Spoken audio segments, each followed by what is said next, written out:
আমার সকল বন্ধুদের জানাই স্বাগত। আমি আবার চলে এলাম একটি রেসিপি নিয়ে। রেসিপিটি দেখুন, দেখে ভালো লাগলে লাইক শেয়ার কমেন্ট অবশ্যই করবেন। আর যদি নতুন বন্ধু হয়ে থাকেন একটা সাবস্ক্রাইব করে দেবেন। আজ বানাবো খুব কম সময়ে চিংড়ি মাছের একটি রেসিপি। চিংড়ি মাছের বাটি চচ্চড়ি। কিভাবে এই চিংড়ি মাছের বাটি চচ্চড়িটা করি সেটাই দেখাই। আমি করছি আমার মায়ের মতো করে। আমার মা এইভাবেই চিংড়ি মাছের বাটি চচ্চড়িটা করতেন। চিংড়ি মাছগুলোকে খুব ভালো করে ধুয়ে খোসা ছাড়িয়ে ওর মধ্যে নুন, হলুদ গুঁড়ো, লঙ্কার গুঁড়ো আর বেশ কিছুটা পরিমাণ সর্ষের তেল মাখিয়ে রাখলাম। এতে স্বাদটা কিন্তু খুবই সুন্দর হয়। আমি তার মায়ের মতো স্বাদ আনতে পারবো না, কিন্তু চেষ্টা করলাম মায়ের মতো করার। আর দিয়ে দিলাম আদা জিরে বাটা। এখানে কিন্তু জিরে গুঁড়ো নয়, জিরে বাটাই লাগবে। আপনারা চাইলে শিলেও বাটতে পারেন। আমি আদা আর জিরে একসাথে মিক্সিতে বেটে নিয়েছি। সর্ষের তেল গরম করে নিয়েছি, দিয়ে দিলাম অল্প একটু রসুন থেঁতো করা, আর দেবো পেঁয়াজ বাটা। আপনারা যদি রসুন পেঁয়াজ না খেতে চান তাহলে রসুন পেঁয়াজটাকে বাদ দিতে পারেন, তাতেও কিন্তু খুব সুন্দর খেতে হয়। তো আমি রসুন আর পেঁয়াজটাকে তেলের উপরে ভালো করে কষিয়ে নেব। এর মধ্যে দিয়ে দিয়েছি স্বাদ মতো আরও একটু নুন।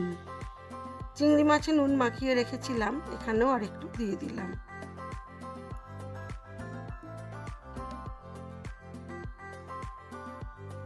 এবারে আমি পেঁয়াজটাকে খুব ভালো করে কষিয়ে নেব। বাটা পেঁয়াজ কষাতে একটু সময় লাগে। কম আঁচে বেশ কিছুক্ষণ ধরে পেঁয়াজটাকে ভালো করে কষিয়ে নিয়েছি। এইবারে দিয়ে দিলাম আরও একটু আদা জিরে ও কাঁচা লঙ্কা বাটা। আবার মশলাটাকে একটু কষিয়ে নেব।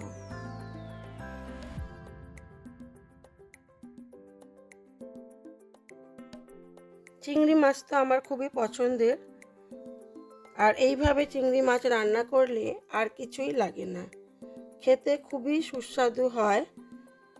এইভাবে আদা জিরে ও কাঁচা লঙ্কা বেটে চিংড়ি মাছের বাটি চচ্চড়ি করলে খুব ভালো করে এবারে মশলার সাথে আমি চিংড়ি মাছটাকে একটু কষিয়ে নেব।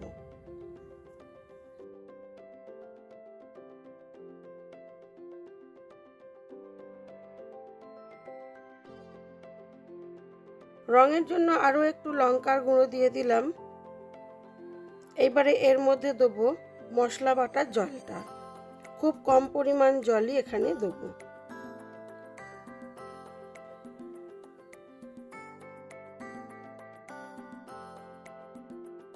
আর দেবো স্বাদ মতো অল্প একটু চিনি।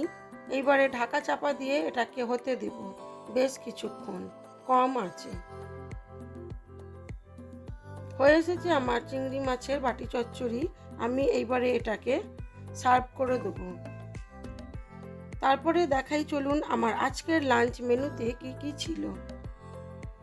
অসাধারণ খেতে হয়েছিল আমার এই চিংড়ি মাছের বাটি চচ্চড়ি।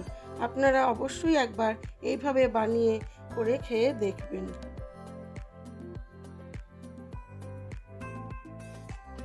চলুন এবারে দেখাই আমার আজকের লাঞ্চ মেনুতে কি কি ছিল।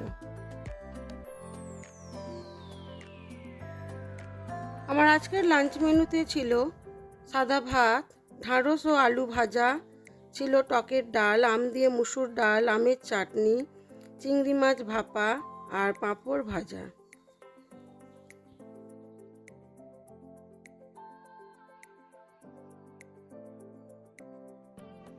আজ এই পর্যন্তই। সবাই ভালো থাকবেন, সুস্থ থাকবেন, নিজেদের খেয়াল রাখবেন।